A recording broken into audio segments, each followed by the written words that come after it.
Entonces, continuando con los tejidos conjuntivos embrionarios, recordemos que ya hemos visto el tejido conjuntivo mesenquimático, o simplemente tejido mesenquimático. Ahora analizaremos el tejido conectivo mucoso. Este tejido abunda particularmente en el núcleo central del cordón umbilical y también en el tejido subdérmico del embrión. Este tejido presenta fibroblastos, que son células con múltiples prolongaciones, difíciles de observar a través de la microscopía óptica, y en su matriz extracelular vamos a encontrar fibras de colágeno de tipo 1, de tipo 3 y una gran cantidad de ácido hialurónico. Este ácido hialurónico va a hacer que la matriz se hidrate de manera significativa, dándole un aspecto viscoso. Por esta razón, a la sustancia fundamental en este tejido, que es lo que estoy indicando acá, se conoce como gelatina de Barton. Entonces, esto sería la gelatina de Barton, este sería el núcleo del citoplasma de fibroblasto y estas serían las fibras de colágeno. Y este es un epitelio superficial. ¿Ok? En este caso, también observamos que la sustancia fundamental es abundante, o sea que queda mucho espacio entre la fibra y la célula. Ahora si vemos en el corte histológico de cordón umbilical, aquí está el epitelio superficial, aquí vemos el núcleo y parte del citoplasma de fibroblastos, y esto que se ve aquí ondulado y de color oscuro son fibras de colágeno. Lo que queda entre ellas y las células es gelatina de Barton o sustancia fundamental. En una imagen con mayor aumento de un corte de cordón umbilical podemos ver acá lo que es el fibroblasto, núcleo, parte del citoplasma, y estas serían las fibras de colágeno y esta sería la gelatina de Barton o sustancia fundamental. Bueno, habiendo terminado con los tejidos conectivos embrionarios, vamos a hablar ahora de los tejidos conectivos adultos. El primero de estos es el tejido conectivo laxo. Aquí lo importante es que el nombre de laxo tiene que ver con dos cosas. Uno, que la cantidad de fibras va en cuanto a abundancia va a ser baja y que la sustancia fundamental y el líquido extracelular va a ser abundante. Va a ocupar gran parte del volumen total del tejido conectivo, dejando gran espacio entre la célula y la fibra. De ahí el nombre de laxo. Entonces, en este caso, en su matriz vamos a encontrar fibras de colágeno delgadas, relativamente escasas, algunas fibras reticulares y elásticas entretejidas laxamente. Como ya hemos dicho, la sustancia fundamental y el líquido extracelular van a ser abundantes, y dentro de las células fijas que vamos a encontrar acá, vamos a encontrar, por ejemplo, aquí fibroblastos, que están presentes en casi todos los tejidos conectivos. Vamos a encontrar mastocitos, vamos a encontrar macrófagos y células indiferenciadas. También vamos a encontrar células libres o errantes, especialmente plasmocitos, por ejemplo, o células plasmáticas. En esta imagen, entonces, esto que vemos aquí como claro sería la sustancia fundamental. ¿Ok? Y aquí podemos ver, por ejemplo, aquí esto representaría fibras elásticas, ¿no es cierto? Y esto que vemos por acá, de color morado, ¿no es cierto? Esto de color morado, serían fibras reticulares, ¿ok? Y las fibras de colágeno en este dibujo aparecerían de color celeste, ¿ok? Entonces todas se entrecruzan, pero dando este aspecto laxo, suelto, separado. ¿Dónde vamos a encontrar el tejido conectivo laxo? Bueno, debajo en general de los epitelios que tapizan superficies externas en el cuerpo, debajo, por ejemplo, de los mesotelios, ¿no es cierto?, que tapizan las cavidades corporales internas, vamos a encontrarlo formando parte de la adventicia de los vasos sanguíneos y rodeando el parénquima de glándulas, ¿no es cierto? Entonces asociado, por ejemplo, al epitelio glandular y también también rodeando vasos sanguíneos. Y por último, cuando nosotros hablemos de mucosa, ese tejido conectivo laxo subyacente al epitelio le vamos a llamar lámina propia. Por lo tanto, en las mucosas este tejido conectivo laxo recibe el nombre de lámina propia.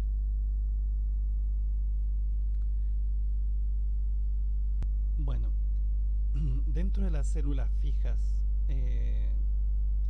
o residentes que constituyen el tejido conectivo vamos a encontrar los mastocitos o células cebadas. Es importante tener presente que los mastocitos son células que al microscopio óptico se van a ver con una gran cantidad de gránulos en su citoplasma. Entonces, estos mastocitos van a tener gránulos cuyos contenidos eventualmente van a liberar por exocitosis. Los contenidos de estos gránulos, ¿no es cierto?, son lo que vamos a llamar los mediadores químicos primarios, ¿ok? Y van a estar constituidos por ejemplo, el sulfato de condroitina, o también llamado condroitinsulfato, la histamina, la heparina, los factores quimiotácticos de eosinófilos, los factores quimiotácticos de neutrófilos y la aritsulfatasa. Por otro lado, estas células también van a liberar otro tipo de mediadores químicos, y esos mediadores químicos son derivados del ácido araquidónico y por lo tanto requieren la activación de la fosfolipasa A2. Entonces, ¿qué moléculas van a liberar también? Por ejemplo, prostaglandinas, tromboxanos y leucotrienos, que van a ser los llamados mediadores químicos secundarios. En la superficie de los mastocitos también vamos a encontrar receptores para la porción Fc de las inmunoglobulinas del tipo E. Bueno, estos receptores van a permitir que se adhieran a la superficie del mastocito estas proteínas que son las inmunoglobulinas de tipo E. Por lo tanto, ¿cómo va a funcionar este mastocito? Cada vez que se una el antígeno específico a esta inmunoglobulina del tipo E, se va a activar la porción Fc del receptor y eso va a activar este factor de acoplamiento al receptor, y todo esto va a funcionar como si fuese un receptor acoplado a proteína G y asociado a nilatociclasa. Esto entonces va a provocar entonces la activación de proteinquinasas de tipo A y la fosforilación de proteínas que por un lado van a aumentar los niveles de calcio intracelular, provocando la exocitosis de los mediadores químicos primarios, y por otro lado la fosforilación de proteínas también va a activar a las fosfolipasas que van a degradar el ácido araquidónico, generando distintos metabolitos. El mastocito, célula cebada, es una célula que está involucrada en las reacciones inflamatorias y también en las reacciones de tipo alérgico. Bueno, veamos algunas de las funciones de los mediadores químicos primarios liberados y sintetizados por los mastocitos. La histamina es uno de los más importantes y, como ustedes verán, por un lado produce vasodilatación, lo que aumenta el flujo sanguíneo a la zona, incrementa la permeabilidad vascular, es decir, aumenta la salida de líquidos y solutos desde el capilar hacia el intersticio, estimula la contracción del músculo liso a nivel bronquial, por lo que produce bronquioconstricción, y aumenta la producción de moco dentro, por ejemplo, de las vías aéreas, lo que podría aumentar la resistencia al flujo de la vía. Por otra parte, también produce heparina, que, como ustedes recordarán, es un glicosaminoglicano. Este actúa como anticoagulante por una parte, pero también se une a la histamina y la inactiva. Entonces, siendo la histamina, ¿no es cierto?, uno de los mediadores químicos más importantes en las reacciones alérgicas e inflamatorias, la heparina sería una molécula que contrarresta a la acción de la histamina. Algo parecido va a pasar con el sulfato de condroitina, que también se une a la histamina y la inactiva. ¿Ok? Por otra parte, también se va a liberar la aritsulfatasa, que inactiva a los leucotrienos C4 y de esa manera tiende a frenar la reacción inflamatoria. También va a liberar proteasas neutras, que como su nombre lo indica, lo que van a hacer es actuar sobre ciertas proteínas y cortarlas o segmentarlas para activar el complemento. Las proteínas del complemento, entonces, de esa manera van a aumentar la reacción inflamatoria. Por último, va a liberar dos clases de factores quimiotácticos. El factor quimiotáctico de eosinófilos, que como su nombre lo indica, atrae a los eosinófilos al sitio de inflamación. Y el factor quimiotáctico de neutrófilos, que como su nombre lo indica, atrae a los neutrófilos al sitio de inflamación. Por otro lado, si vemos ahora a los derivados del ácido araquidónico, que serían los mediadores químicos secundarios, tenemos los leucotrienos de tipo C4, D4 y E4. ¿Qué tienen en común estos leucotrienos? Que actúan como vasodilatadores, aumentando el flujo sanguíneo a la zona, aumentando la permeabilidad vascular, o sea, aumentando ya, como dijimos, la salida de agua y solutos desde el capilar al intersticio, que es una de las principales causales del edema, y estimula la contracción del músculo liso bronquial, o sea, también es bronquioconstrictor.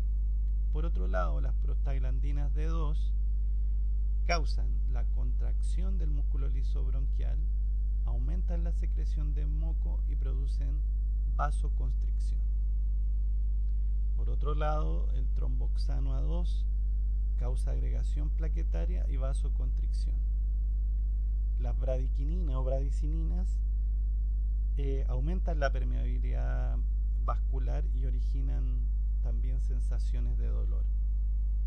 Y por último, el factor activador de plaquetas, que atrae a los neutrófilos y a los eosinófilos, aumenta la permeabilidad vascular y produce la contracción del músculo liso a nivel bronquial.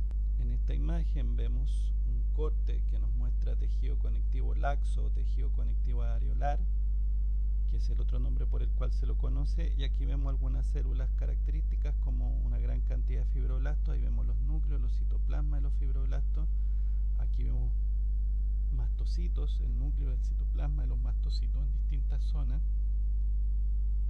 Vemos también esto que se ve aquí de color marrón, que serían fibras de colágeno de distinto tipo, y aquí de color morado, más delgadas y entrecruzándose, fibras elásticas. ¿Okay? Entonces podemos ver también acá algunos plasmocitos o células plasmáticas, que son las productoras de anticuerpos, y vemos aquí también un capilar sanguíneo. Entonces, una característica del tejido conectivo laxo es que está muy vascularizado y que hay células importantes que participan en reacciones tanto inflamatorias como alérgicas. Aquí es el lugar donde se produce el intercambio de sustancias, ¿okay? De oxígeno, de dióxido de carbono, de nutrientes, etc. Y por lo tanto, acá también es el sitio donde se va a producir el control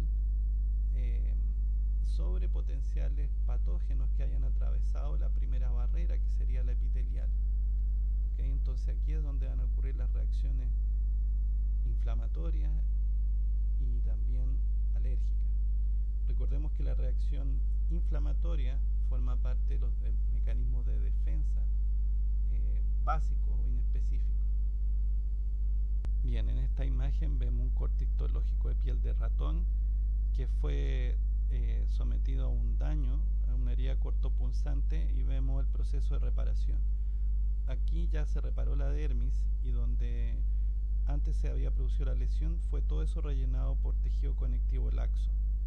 Vemos acá abajo la comparación con el tejido conectivo denso, que es el que vamos a analizar a continuación, y que en condiciones normales debería ser mucho más abundante debajo de la dermis. En este caso, bajo la dermis vemos mucho más tejido conectivo laxo, porque es parte del proceso de reparación de la dermis. ¿Okay?